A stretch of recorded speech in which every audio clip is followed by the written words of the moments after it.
നമസ്കാരം. പിണറായി വിജയൻ സർക്കാർ അധികാരത്തിലിരുന്ന 10 വർഷക്കാലവും മദ്യത്തെക്കുറിച്ചുണ്ടായിരുന്ന മദ്യത്തിന് വീര്യം കുറഞ്ഞ മദ്യത്തിന് നികുതി കൂട്ടിക്കൊടുക്കണം എന്നൊക്കെ ഉണ്ടായിരുന്ന ആക്ഷേപങ്ങളും അഭിപ്രായങ്ങളും നിലനിൽക്കെ തന്നെയാണ് അത്തരം കാര്യങ്ങളെല്ലാം വിസ്മരിച്ചുകൊണ്ട് പിണറായി വിജയൻ ഇന്നലെ വി.ഡി. സതീശൻ എന്ന മുഖ്യമന്ത്രിക്കെതിരെ സഭയിൽ ആഞ്ഞടിക്കുന്ന കാഴ്ചയാണ് കണ്ടത്. വി.ഡി. സതീശൻ ബജറ്റ് പ്രഖ്യാപന വേളയിൽ വീര്യം കുറഞ്ഞ മദ്യത്തിന് 20% നികുതി ഇളവ് പ്രഖ്യാപിച്ചതിനെ തുടർന്നായിരുന്നു പിണറായി വിജയനും ഇടതുപക്ഷവും വി.ഡി. സതീശനെതിരെ വാളെടുത്ത് ഉറഞ്ഞു തുള്ളിയത്. എന്നാൽ പിണറായി വിജയൻ മുഖ്യമന്ത്രിയായിരുന്ന സമയത്ത് എം.വി. ഗോവിന്ദൻ എക്സൈസ് വകുപ്പ് മന്ത്രിയായിരുന്ന സമയത്ത് കർണാടകയിലെ ബക്കാടി എന്ന് പറഞ്ഞ കമ്പനി എം.വി. ഗോവിന്ദന് വീര്യം കുറഞ്ഞ മദ്യത്തിന് നികുതി ഇളവ് നൽകുന്നതിലൂടെ സംസ്ഥാനത്തിന് അധിക വരുമാനം നേടാൻ സാധിക്കുമെന്നും കേരളം ഒഴികെ മറ്റുള്ള സംസ്ഥാനങ്ങളിൽ ബക്കാടി നിർമ്മിക്കുന്ന വീര്യം കുറഞ്ഞ മദ്യം ഉപയോഗിക്കുന്നുണ്ടെന്നും ഇത് കേരളത്തിൽ കൂടി ഉപയോഗിക്കാൻ അല്ലെങ്കിൽ വിതരണം ചെയ്യാൻ സാധിച്ചു കഴിഞ്ഞാൽ കേരളത്തിലെ ടൂറിസം മേഖലയിൽ ഉണ്ടാകുന്ന ഉണർവിനെക്കുറിച്ചും അതുപോലെ തന്നെ കേരളത്തിൽ മദ്യ വിൽപ്പനയിലൂടെ കൂടുതൽ വരുമാനം നേടാൻ സാധിക്കും, വീര്യം കുറഞ്ഞ ഈ മദ്യം സ്ത്രീകൾ ഉൾപ്പെടെയുള്ള ആളുകൾക്ക് ഉപയോഗിക്കുന്നത് കൊണ്ട് ആരോഗ്യപരമായ കുഴപ്പങ്ങളൊന്നും ഉണ്ടാകില്ല എന്ന് തെളിയിക്കപ്പെട്ടിട്ടുള്ളതാണ് എന്നൊക്കെ കാണിച്ചുകൊണ്ട് Bacardi company MV. Govindan excise വകുപ്പ് മന്ത്രി ആയിരിക്കുമ്പോൾ പിണറായി വിജയൻ സർക്കാരിന് കത്തയച്ചിരുന്നു. ആ കത്താണ് ഇപ്പോൾ പുറത്തു വന്നിരിക്കുന്നത്.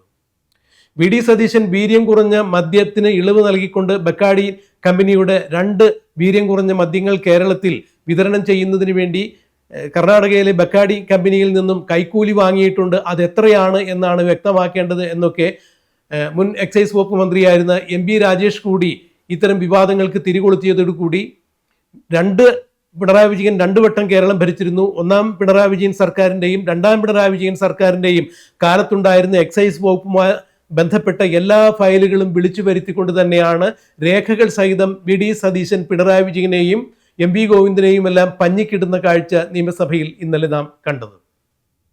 ഇന്നിപ്പോൾ ബക്കാടി കമ്പനി 1ാം പിണറായി വിജയൻ സർക്കാരിന്റെ കാലത്ത് ടി.പി. രാമകൃഷ്ണൻ എക്സൈസ് വകുപ്പ് മന്ത്രിയായിരുന്ന സമയത്ത് അയച്ചിരുന്ന കത്തും അതുപോലെ തന്നെ 2ാം പിണറായി വിജയൻ സർക്കാരിന്റെ കാലത്ത് എം.വി. ഗോവിന്ദൻ എക്സൈസ് വകുപ്പ് മന്ത്രിയായിരുന്ന സമയത്തും അയച്ചിരുന്ന കത്താണ് പുറത്തു വന്നിരിക്കുന്നത്. ഫലത്തിൽ വി.ഡി. സതീശനല്ല ബക്കാടി കമ്പനിയുമായി ആദ്യം സംസാരിക്കുന്നതെന്നും വീര്യം കുറഞ്ഞ മദ്യം കേരളത്തിൽ വിതരണം ചെയ്യുന്നതിന് വേണ്ടി ബക്കാടി കമ്പനിയുമായി ആദ്യം സംസാരിക്കുന്നതും കത്തിടപാടുകൾ നടത്തുന്നതും പിണറായി വിജയൻ സർക്കാരിന്റെ കാലത്താണ്. 1ാം പിണറായി വിജയൻ സർക്കാരിന്റെ കാലത്തും 2ാം പിണറായി വിജയൻ സർക്കാരിന്റെ കാലത്തുമാണ് ബക്കാടിയുമായി ഇത്തരത്തിലൊരു സംസാരം നടന്നിരിക്കുന്നതും ബക്കാടി കമ്പനി ഔദ്യോഗികമായി തന്നെ സംസ്ഥാന സർക്കാരിന് കത്തയച്ചിരിക്കുന്നതും എന്നുള്ളതാണ് ഈ കത്തിലൂടെ പുറത്തു വരുന്ന വിവരം. എന്തായാലും PM ശ്രീ അടക്കമുള്ള പദ്ധതിയിൽ വി.ഡി. സതീശനെ കടന്നാക്രമിക്കുവാൻ വേണ്ടി പിണറായി വിജയനും ഇടതുപക്ഷവും ഇന്നലെ സഭയിൽ നടത്തിയ ശ്രമങ്ങളെല്ലാം രേഖകൾ സഹിതം ഒന്നൊന്നായി വി.ഡി. സതീശൻ മുഖ്യമന്ത്രി പൊളിച്ചെടുക്കുന്ന കാഴ്ചയാണ് കാണാൻ കഴിഞ്ഞത്. 1ാം പിണറായി വിജയൻ സർക്കാരിന്റെയും 2ാം പിണറായി വിജയൻ സർക്കാരിന്റെയും കാലത്ത് നടന്ന എക്സൈസ് ഇടപാടുകളുടെ രേഖകളെല്ലാം സഭയിൽ ഉയർത്തി കാണിച്ചുകൊണ്ട് തന്നെയാണ് ബക്കാടി കമ്പനിയുമായി ആരാണ് ആദ്യം സംസാരിച്ചത്, ആരാണ് വീര്യം കുറഞ്ഞ മദ്യത്തിന് നികുതി ഇളവ് കേരളത്തിൽ പ്രഖ്യാപിച്ചത് എന്നൊക്കെയുള്ള കാര്യങ്ങൾ രേഖാസഹിതം വി.ഡി. സതീശൻ സഭയിൽ ഉന്നയിച്ചപ്പോൾ പിണറായി വിജയനും ഇടതുപക്ഷത്തിനും നാവിറങ്ങി പോകുന്ന കാഴ്ചയാണ് കണ്ടത് എന്നുള്ളതാണ് എടുത്തു പറയേണ്ട അവസ്ഥ. ഇന്നിപ്പോൾ ബക്കാടി കമ്പനിയുമായി സംസ്ഥാന സർക്കാരിന് ഉണ്ടായിരുന്ന കത്തിടപാടുകൾ അല്ലെങ്കിൽ അവരുമായി സംസാരിച്ചതിന്റെ വിശദമായ രേഖകൾ അടങ്ങുന്ന കത്താണ് പുറത്തു വന്നിരിക്കുന്നത്. ബക്കാടി കമ്പനി പിണറായി വിജയൻ സർക്കാരിന്റെ കാലത്ത് അയച്ച കത്താണ്. ഈ മദ്യം, അതായത് ബക്കാടി ഉൽപ്പാദിപ്പിക്കുന്ന വീര്യം കുറഞ്ഞ 2 മദ്യങ്ങൾ, ബ്രീസ് അടക്കമുള്ള 2 മദ്യങ്ങൾ കേരളത്തിൽ വിൽപ്പന നടത്തുന്നതിലൂടെ കേരളത്തിന്റെ ഖജനാവിന് വലിയ നേട്ടമുണ്ടാക്കാൻ സാധിക്കും. മാത്രമല്ല കേരളത്തിൽ നിന്ന് സ്ത്രീകളും പുരുഷന്മാരും അടക്കം ഈ വീര്യം കുറഞ്ഞ മദ്യം കഴിക്കുന്നതിന് ഗോവ പോലുള്ള ടൂറിസ്റ്റ് കേന്ദ്രങ്ങളിലേക്ക് വരുന്നുണ്ട്. ഇത് തടയുന്നതിനും ടൂറിസ്റ്റുകളെ കേരളത്തിലേക്ക് ആകർഷിക്കുന്നതിനും